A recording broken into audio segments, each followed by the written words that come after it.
UP home guard जिनका paper 25 अप्रैल 2026 से शुरुआत होने वाली है, उनके लिए ये वीडियो बहुत ही ख़ास इम्पोर्टेंट होने वाला है। इस वीडियो में हम टॉप बार पेपर में आने वाले 30 महत्वपूर्ण प्रश्न लेके आए हैं। तो जो भी होमगार्ड की तैयारी कर रहे हैं वो वीडियो को पूरा देखें। महत्वपूर्ण 30 प्रश्न हैं जो यूपी पुलिस, यूपी से रिलेटिव हर एग्ज़ाम में बनते हैं। तो होमगार्ड के एग्ज़ाम में भी बनने की संभावना होगी। तो आप लोग चैनल पर पहली बार हो तो चैनल को सब्सक्राइब करें, लाइक करें और सभी को वीडियो को शेयर करें। तो बिना देरी के हम स्टार्ट करते हैं। पहला प्रश्न है जो बहुत बार एग्जामों में आया है, उत्तर प्रदेश के एग्जामों में। कह रहा है कि निम्नलिखित में से किसके कारण ओजोन परत में अवक्षय होता है? ए CO2, बी नाइट्रस ऑक्साइड, सी मीथेन और डी क्लोरोफ्लोरोकार्बन। इसका राइट आंसर होगा डी ऑप्शन, क्लोरोफ्लोरोकार्बन, जिसे हम CFC कहते हैं। इसके कारण ओजोन परत में अवक्षय हो गया है। और आपको बताएं, ओजोन परत जो होती है वो समताप मंडल में पाई जाती है, ठीक है, यानी इंग्लिश में जिसे बोलते हैं स्ट्रेटोस्फीयर, ठीक है, समताप मंडल पर पाई जाती है। ध्यान देंगे, ओजोन परत जो है ओजोन गैस से बनती है, जिसका फॉर्मूला होता है O3। तो एक प्रश्न है, 2-3 क्वेश्चन इसके एक्सप्लेन से बनेंगे, तो आप लोग पूरा देखें, ठीक है। तो यहाँ पर डी ऑप्शन हो जाएगा। और क्लोरोफ्लोरोकार्बन जो है गैस है जो फ्रिज वगैरह में होती है, ठीक है। क्वेश्चन नंबर दूसरा,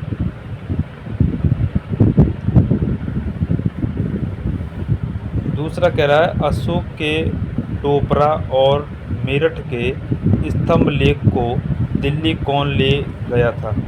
बहुत ही इम्पोर्टेंट है, बहुत बार आता है। ए अलाउद्दीन खिलजी, बी फिरोज शाह तुगलक, सी मोहम्मद गौरी और डी सिकंदर लोदी। तो अशोक का जो टोबरा और मेरठ अभिलेख था, मेरठ के स्तंभ लेख थे, इसको दिल्ली ले जाने का काम किया था फिरोज शाह तुगलक ने, ठीक है। तो यहाँ बी ऑप्शन इसका सही हो जाएगा। अगला क्वेश्चन तीसरा,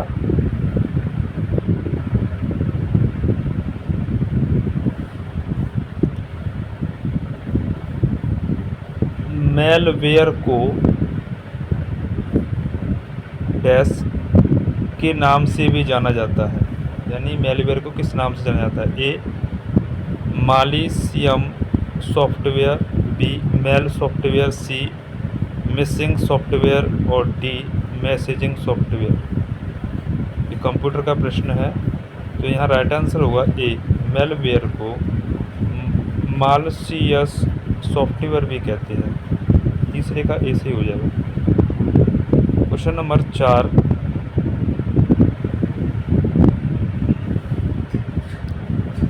सरहुल निम्न में से किस जनजाति का पारंपरिक नृत्य है? ए उराव, बी गोंड, सी भवरा और डी मुड़िया। तो सरहुल उत्सव है, बहुत ही इम्पोर्टेंट उत्सव होता है ये। तो ये उराव जनजाति के द्वारा मनाया जाता है। कहाँ पर? तो ध्यान देंगे झारखंड में। कहाँ पर? झारखंड। तो आप लोगों को ध्यान में रखना है, सरहुल फेस्टिवल झारखंड से रिलेटिव है, उराव जनजाति के द्वारा इसको मनाते हैं। अगला प्रश्न नंबर 5, कह रहा है कि जब अर्थव्यवस्था उच्च मुद्रास्फीति दर और बेरोजगारी के साथ धीमी होती है तब इसका परिणाम किस पर पड़ता है? ए आर्थिक मंदी पर, बी मुद्रास्फीति तेज नीति मंदी पर और सी अपस्फीति पर, डी अपस्फीति पर। तो यहाँ इसका आंसर होगा बी सही। अगला क्वेश्चन कह रहा है कि धातुओं की अभिक्रियाशीलता श्रृंखला के अनुसार निम्नलिखित में से कौन सी धातु सबसे कम अभिक्रियाशील धातु होती है? तो प्यारे बच्चों, ये साइंस का प्रश्न है, केमिस्ट्री का। तो यहाँ पर ए ऑप्शन है सीसा, बी जस्ता, सी मैग्नीशियम और डी लोहा। तो जस्ता मतलब Zn, लोहा मतलब Fe, मैग्नीशियम मतलब Mg और सीसा का मतलब Pb। तो कम इनमें चारों में जो है सीसा जो है कम अवक्रियाशील है, और ज़्यादा अवक्रियाशील इनमें तो आपको ध्यान देंगे वो क्या नाम है, यहाँ मैग्नीशियम हो जाएगा। और वैसे सर्वाधिक अभिक्रियाशील वाली धातु होती है वो हाइड्रोजन, माफ़ कीजिए, सबसे ज़्यादा होती है पोटेशियम होती है, ठीक है, पोटेशियम। और उसके बाद में सोडियम, कैल्शियम, मैग्नीशियम, एल्यूमिनियम, ये सबसे ज़्यादा अभिक्रियाशील वाली होती है। सबसे कम अभिक्रियाशील वाली धातु होती है वो गोल्ड होती है। इसके बाद सिल्वर भी होती है, ठीक है। सबसे ज़्यादा कम अभिक्रियाशील वाली गोल्ड, फिर सिल्वर, फिर Hg, Pt, ये सब होती है। तो उसमें भी Pb और ये भी आता है, ध्यान देंगे, ठीक है। क्वेश्चन नंबर 7, तो यहाँ पर कह रहा है कि 2014 से माफ़ कीजिए 24 से 25 के रणजी ट्रॉफी का खिताब किस टीम ने जीता। तो रणजी ट्रॉफी का खिताब जीता था, यहाँ ए ऑप्शन दिया गया है कर्नाटक, बी विदर्भ, सी तमिलनाडु, डी केरल। 24-25 का रणजी ट्रॉफी का खिताब जीता था विदर्भ ने। रणजी ट्रॉफी का संबंध होता है क्रिकेट से, किससे, क्रिकेट। और अभी T20 जो है वर्ल्ड कप हुआ था तो किसने जीता था, भारत ने, इसको हरा करके न्यूजीलैंड। दोनों को ये भी आता है, ध्यान रखेंगे। अगला प्रश्न कह रहा है कि निम्नलिखित में से किस स्थान पर अशोक तीर्थ यात्रा के लिए नहीं गया था। ए अयोध्या से हरिद्वार, बी गया से कुशीनगर, सी लुम्बिनी से कपिलवस्तु और डी सारनाथ से श्रावस्ती।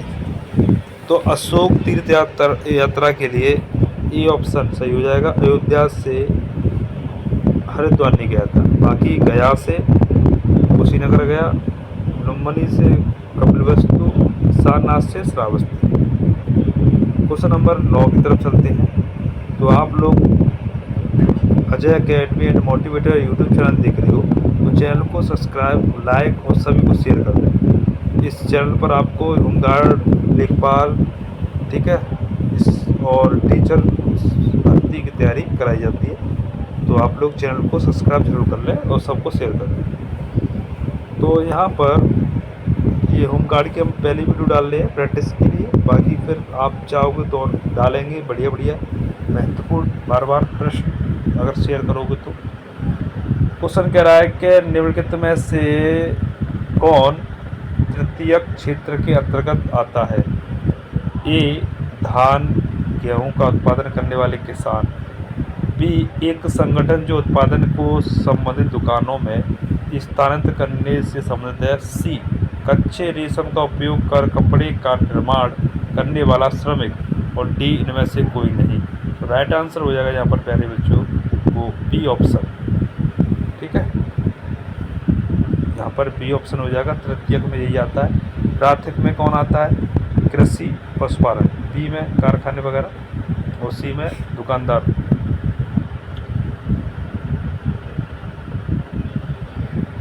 अगला क्वेश्चन 10 कह रहा है निम्नलिखित में से कौन सा संगठन भारत में मुद्रा नोट जारी करता है। बहुत बार आता है।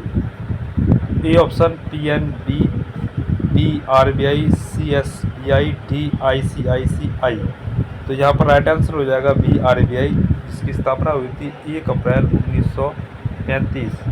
इसका हेडक्वार्टर मुंबई में, ठीक है। और वर्तमान में इसके जो गवर्नर हैं वो आप कमेंट सेक्शन में कमेंट करके बताएंगे। अगला कह रहा है 11वां प्रश्न, निम्नलिखित में से कौन भारत में सबसे लंबे समय तक सेवा देने वाली महिला मुख्यमंत्री है। ए सुषमा स्वराज, बी शीला दीक्षित, सी जयललिता और डी सुचेता कृपलानी। तो यहाँ पर राइट आंसर जो हो जाएगा वो बी ऑप्शन हो जाएगा, यहाँ पर शीला दीक्षित। सुचेता कृपलानी के बारे में बात करें तो भारत की जो पहली महिला मुख्यमंत्री रही उत्तर प्रदेश की, और सुषमा स्वराज भारत की पहली राज्यपाल, ठीक। अगला प्रश्न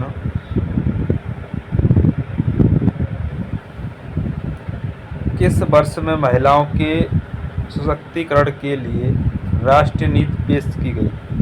इम्पोर्टेंट प्रश्न है, बहुत बार आता है। ए 1990, बी 95, 2000 और 2001। तो महिलाओं को मजबूत बनाने के लिए नीति पेश की गई थी 2001 में। डी ऑप्शन सही हो जाएगा 12 का। अगला प्रश्न 13वां कह रहा है, भारत की पहली स्वदेशी रूप से विकसित परमाणु पनडुब्बी का क्या नाम है?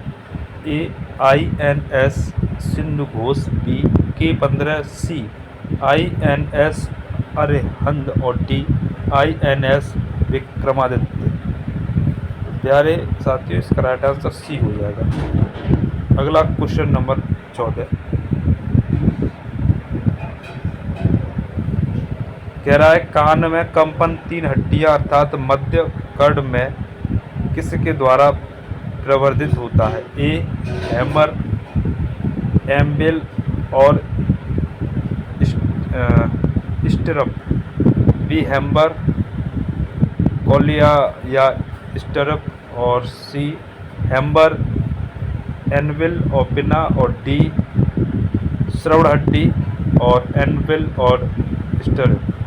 तो यहाँ कान में कंपन जो 3 हड्डियाँ करती है तो मध्य कर्ण में जो प्रवर्तित होती है वो ए ऑप्शन से हो जाएगा, हैमर, एनविल और स्टिरप। ठीक है, 14 का। अगला क्वेश्चन, एक साधारण अर्थव्यवस्था में आय के चक्रीय प्रभाव में निम्नलिखित में से कौन सा तत्व शामिल नहीं है?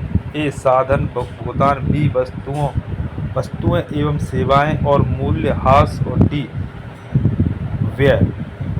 तो एक साधारण अर्थव्यवस्था में आय के चक्रीय प्रभाव में यहाँ मूल्यह्रास शामिल नहीं होता है। ठीक है, 15 का सी।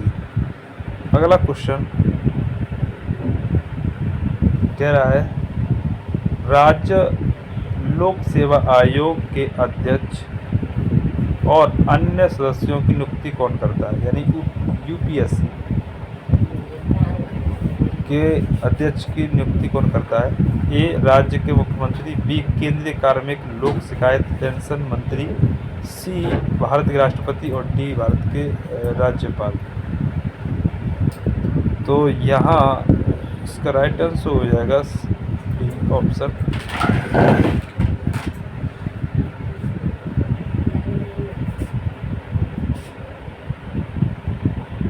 अगला कह रहा है, मैग्नीशियम तत्व सल्फर के साथ अभिक्रिया करके कौन सा बंध बनाता है? ए आयनिक बंध, बी संयोजन बंध, सी ए और बी दोनों और डी इनमें से कोई नहीं। राइट आंसर होगा ए ऑप्शन। ए ऑप्शन सही हो जाएगा। अगला 17वां प्रश्न कह रहा है, मराठा इतिहास के संदर्भ में हाल ही में समाचारों में देखी गई सेना साहिब सुभा की उपाधि किससे प्रदान की गई थी? ए महादजी सिंधिया, बी राघोजी भोसले, सी बालाजी विश्वनाथ और डी छिमाजी अप्पा। राइट आंसर होगा यहाँ पर बी ऑप्शन, राघोजी भोसले। 19वां प्रश्न, ये सब प्रश्न आए हुए हैं।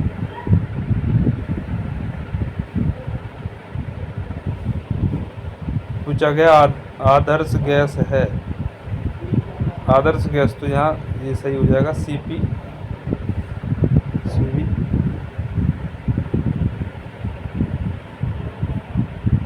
अगला क्वेश्चन कह रहा है, भारत और पाकिस्तान के बीच अंतर्राष्ट्रीय सीमा विभाजन के बाद सीमांकन किया गया था कि यह किस प्रकार की सीमा है? तो ये ऑप्शन सांस्कृतिक और जिसे डूरंट रेखा बोलते हैं, डूरंट। अगला क्वेश्चन नंबर 21, फिएट मनी शब्द का प्रयोग निम्न में से किसके लिए किया जाता है? ए नोट जो प्रचलन में नहीं है, बी प्रचलन में मुद्रा नोट, सी विदेशी बैंक खातों में जमा की गई मुद्रा, डी स्वर्ण बॉन्ड के रूप में मुद्रा। इसका राइट आंसर हो जाएगा बी ऑप्शन। ठीक है, प्रचलन में मुद्रा नोट। 21 का बी। 22वां प्रश्न, 22वां कह रहा है कि निम्नलिखित में से बंगाल के किस कांग्रेस नेता के कट्टरपंथी उद्देश्य हैं? ए बिपिन चंद्र पाल, ए बिपिन चंद्र पाल, बी रविंद्रनाथ टैगोर, सी आर.सी. मुखर्जी और राजा राममोहन राय। तो बंगाल के किस कांग्रेस नेता के कट्टरपंथी उद्देश्य थे? तो यहाँ पर ए ऑप्शन सी हो जाएगा, बिपिन चंद्र पाल।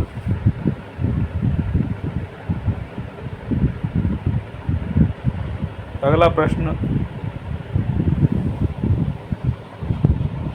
विश्व मधुमेह दिवस को मनाते हैं? डायबिटीज डे 14 नवंबर, 25 सितंबर, 4 फरवरी या 9 जनवरी। तो ध्यान देंगे यहाँ पर राइट आंसर हो जाएगा ए ऑप्शन, मधुमेह दिवस मनाते हैं 14 नवंबर को, और 14 नवंबर को बाल दिवस मनाते हैं। 4 फरवरी को मनाते हैं विश्व कैंसर दिवस, विश्व कैंसर दिवस। 9 जनवरी को गांधी जी आए थे अफ्रीका से, तो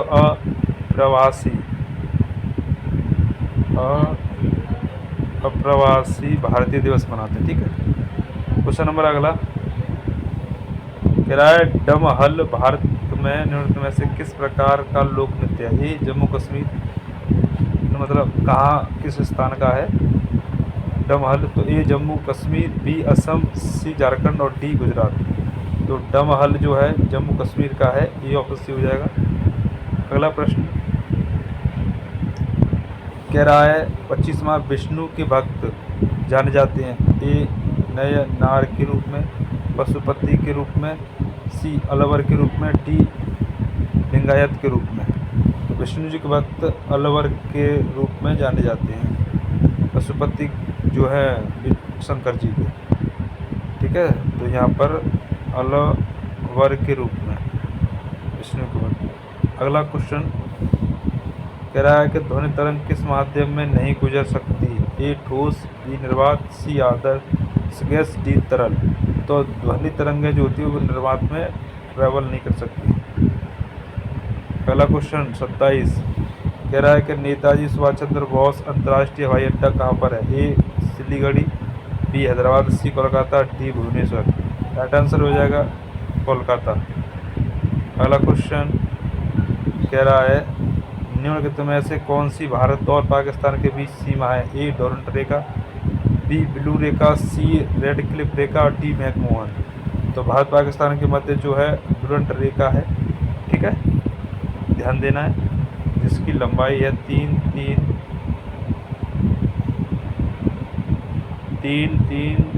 किलोमीटर। ठीक है, और यहाँ रेड क्लिफ,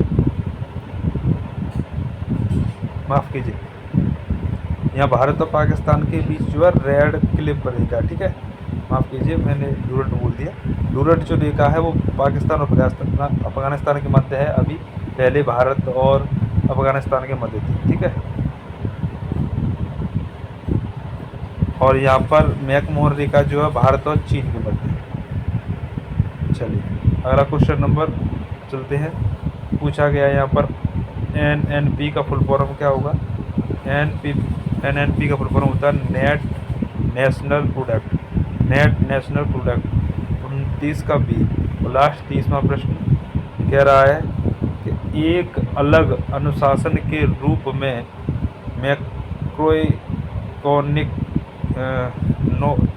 मैक्रोइकोनॉमिक्स के संस्थापक के पिता के रूप में किसे जाना जाता है? तो यहाँ ए ऑप्शन से हो जाएगा जॉन वेनाई कीन्स को। ठीक है, 30 का ए।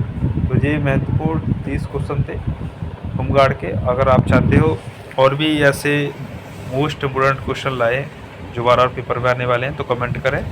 चैनल को अच्छा लगा है आपको, चैनल तो सब्सक्राइब करें, वीडियो अच्छा लगे तो, और सभी को शेयर कर दे, तो नहीं कहेंगे। मिलते हैं नेक्स्ट वीडियो में। धन्यवाद। जय हिंद, जय भारत, वंदे मातरम, जय सीताराम।